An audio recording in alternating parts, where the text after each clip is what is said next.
E se eu te dissesse que só por existir, só por ser brasileiro, já existe uma conta no seu nome, uma dívida, e não é pequena. Neste exato momento, cada um de nós, incluindo uma criança que acabou de nascer, já deve mais de R$ 36 mil.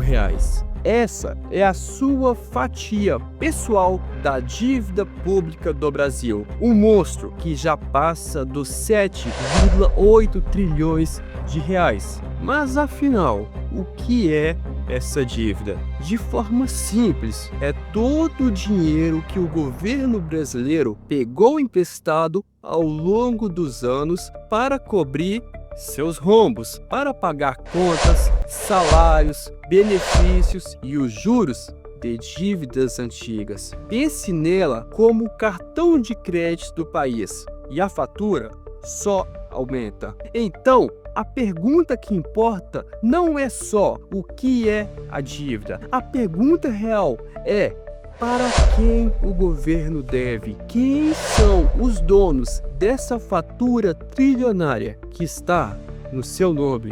As respostas para essa pergunta revelam o verdadeiro mapa do poder no Brasil. Elas mostram quem realmente manda na nossa economia. E eu te garanto, não é o político em quem você votou. Meu nome é Fábio Roger e neste vídeo eu vou te mostrar a lista de credores, nome por nome. Você vai descobrir quem está recebendo a maior parte dos juros que sai dos seus impostos. E entender isso é a chave para compreender o maior problema do Brasil. Segundo os dados mais recentes, o maior grupo dono da maior fatia do bolo são as instituições financeiras. Primeiro lugar, bancos e instituições financeiras, 28,7% da dívida. Isso mesmo, os bancos, quase 29% de toda a dívida de quase 8 trilhões de reais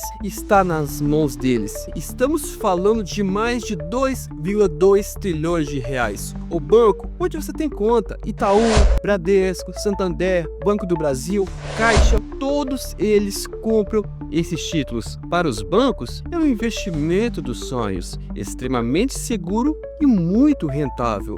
Para o governo, é uma forma de conseguir dinheiro rápido para fechar as contas. E assim, o ciclo se alimenta. Ok, então a primeira e maior fatia do bolo de quase 8 trilhões já tem dono, os bancos. Mas quem vem logo atrás com a segunda maior mordida dessa dívida? O segundo maior credor do governo brasileiro são os fundos de pensão. Segundo lugar, fundos de pensão.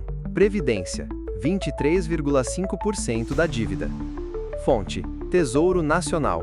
Isso mesmo, quase 24% de toda a dívida pública. Estamos falando de mais de 1,8 trilhão de reais. E o que são esses fundos? Pense neles como um INSS privado. É onde o dinheiro da aposentadoria de milhões de trabalhadores de grandes empresas estatais e privadas é administrado. É a grana que seu pai, sua mãe, talvez até você, guardou a vida inteira para tentar ter uma velhice digna. Esses fundos têm uma responsabilidade gigantesca: fazer esse dinheiro render o suficiente para pagar as aposentadorias lá na frente, sem falhar. E onde eles colocam a maior parte dessa grana para proteger e fazer render? Exato, emprestando para o governo, comprando os mesmos títulos da dívida pública. Eles apostam tudo na ideia de que o governo brasileiro é o pagador mais seguro do país. Agora,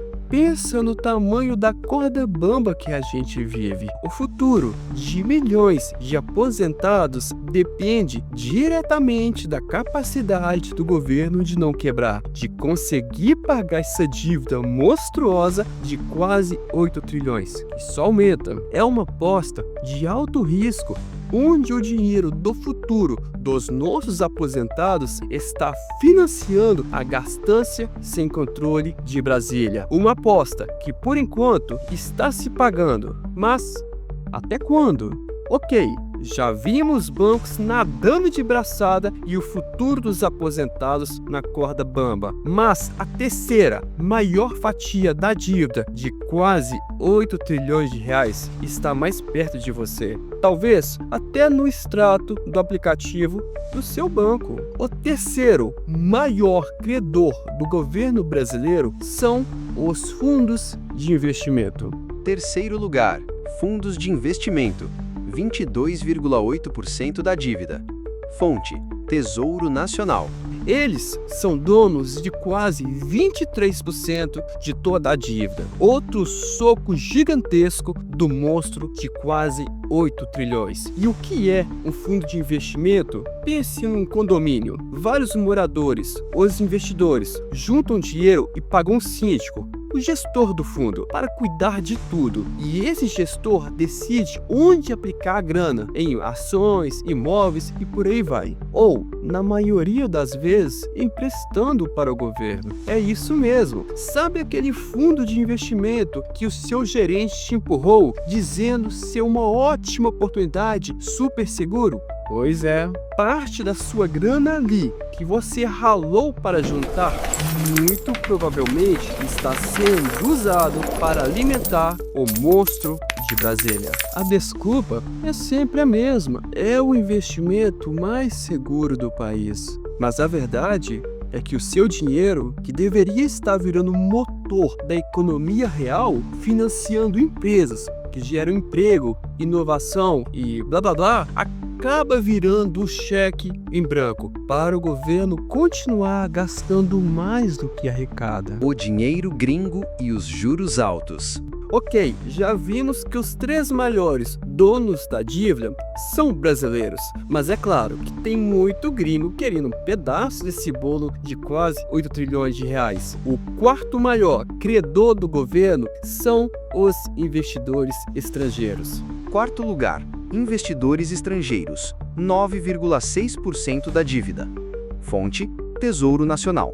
Eles são donos de quase 10% da dívida. São bancos, fundos de investimentos e até governos de outros países. Estamos falando de centenas de bilhões de reais em dinheiro gringo. Mas aí vem a pergunta que não quer calar. Por que um investidor de Nova York, Londres ou Tóquio colocaria dinheiro em um país que eles mesmos vivem chamando de arriscado? A resposta tem o nome e o sobrenome: juros altos. Pense assim, enquanto países ricos, como os Estados Unidos ou a Alemanha, pagam juros baixíssimos de 1 ou 2% ao ano para quem empresta dinheiro para eles, o Brasil, historicamente, é o paraíso dos juros altos, o pai da Selic alta. Para o investidor estrangeiro, é uma aposta de alto risco, mas com um prêmio que eles não encontram em nenhum outro lugar. É a chance de ganhar rios de dinheiro sem fazer nada. E quem paga por esse prêmio gigantesco que atrai o dólar para cá? A gente. De novo, a mesma taxa de juros altíssimo que enche o bolso do gringo é a que faz a dívida de quase 8 trilhões virar 9, 10, 11 trilhões. É a mesma que encarece o seu financiamento e freia a economia do país. Na prática, a gente vende o nosso futuro a um preço altíssimo para conquistar o dinheiro deles e fechar as contas do presente. Ah, Brasil! Depois dos bancos, dos aposentados, dos investidores e dos gringos, a lista de donos da dívida continua. E o próximo credor é um que lucra com uma das emoções mais básicas: o medo. O quinto maior credor do governo são as seguradoras. Quinto lugar, seguradoras, 4,0% da dívida. Fonte: Tesouro Nacional. pode parecer pouco, cerca de 4% da dívida total, mas nesse monstro de quase 8 trilhões, isso significa mais de 300 bilhões de reais. Pensa comigo, sabe o dinheiro que você paga todo mês no seguro do seu carro, no seguro de vida ou no seguro da sua casa? Para onde vai essa grana? Ela vai para um caixa gigantesco que as seguradoras mantêm para pagar indenizações caso alguma coisa ruim aconteça. É uma montanha de dinheiro que, por lei, precisa estar disponível e seguro. E o que elas fazem com essa montanha de dinheiro, que na prática é seu, mas está guardado com elas? Deixam parado? Não! Elas fazem o mais óbvio. Emprestam para o governo a juros, comprando os mesmíssimos títulos da dívida pública. E uma ironia cruel, o dinheiro que você paga para se proteger de um risco, um acidente, um roubo, acaba sendo usado para financiar o maior risco sistêmico de todos, a dívida explosiva do governo. O seu medo virando lucro para seguradores e, ao mesmo tempo, alimentando a gastança de Brasília. É mais uma peça bizarra nesse quebra-cabeça. Complicado, né? Mas a maior bizarrice vem agora. Por incrível que pareça, você achou bizarro o dinheiro do seu medo virar crédito para o governo? Então, se prepara, porque o próximo da lista consegue ser ainda mais sem sentido e mais bizarro. O sexto maior credor da dívida pública brasileira é o próprio governo. Sexto lugar. Governo. 3,2% da dívida. Fonte: Tesouro Nacional. Eu sei, parece piada do Léo Lins. Como o governo pode dever para ele mesmo? Bem-vindo à contabilidade mágica de Brasília. É uma fatia pequena, cerca de 3% do monstro de quase 8 trilhões, mas a lógica por trás disso expõe o tamanho da bagunça. O exemplo mais clássico disso é o nosso FGTS, sabe? O fundo de garantia, aquele dinheiro que a empresa onde você trabalha é obrigada a depositar numa conta sua todo mês, que, na teoria, é uma garantia sagrada para o trabalhador. Pois é, o governo que administra essa bolada pega o seu dinheiro do FGTS e usa para comprar títulos da dívida dele mesmo. É como se você pegasse o dinheiro do cofrinho do seu filho para tampar o buraco do seu cartão de crédito e ainda anotasse num caderninho que agora você deve para o seu filho com juros. É uma manobra contábil onde o seu dinheiro que deveria estar rendendo para o seu futuro é usado para financiar a má gestão e a gastança do próprio governo que deveria te proteger. O devedor e o credor moram na mesma casa e usam o seu dinheiro para brincar de banco. E para fechar a lista dos donos da dívida, temos o último grupo, que o governo chama de outros.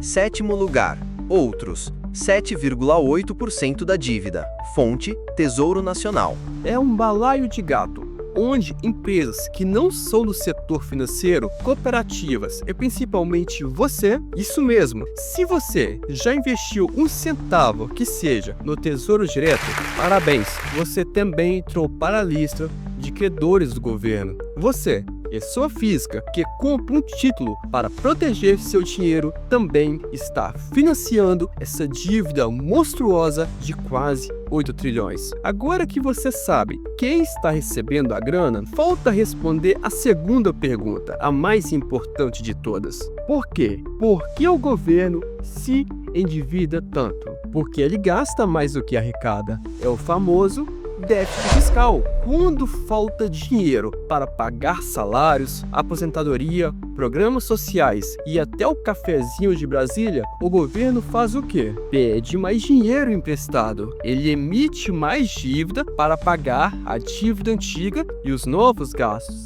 É um vício, um ciclo infinito que cria o efeito bola de neve. A dívida cresce, os juros crescem, a bola de neve vira uma avalanche que vem na nossa direção. E aqui vem a consequência real, o soco no estômago que a mídia tradicional não te mostra em detalhes. Segundo análises do Orçamento da União, como o da Associação Auditoria Cidadã da Dívida, em 2025, mais da metade de todo o dinheiro que o governo federal arrecada não vai para a saúde, não vai para a educação, não vai para a segurança.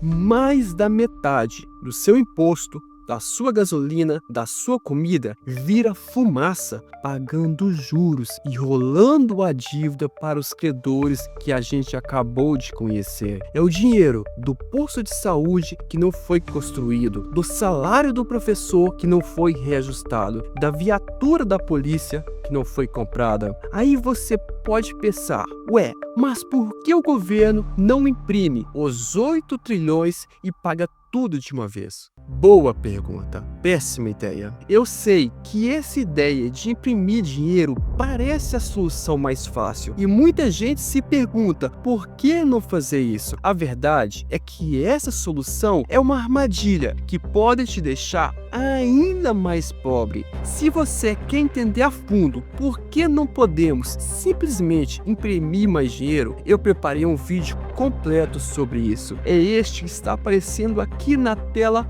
ao lado. E antes de você, só um último recado. Se esse vídeo te abriu os olhos, te deixou tão indignado quanto eu, não guarde essa indignação só para você. Transforme ela em ação. Cada like, cada inscrição é um voto de confiança de que a gente precisa continuar expondo como o sistema funciona. E a nossa forma de dizer que não aceitamos mais pagar essa conta no escuro. E te aguardo no próximo vídeo, se Deus assim o permitir. Até mais!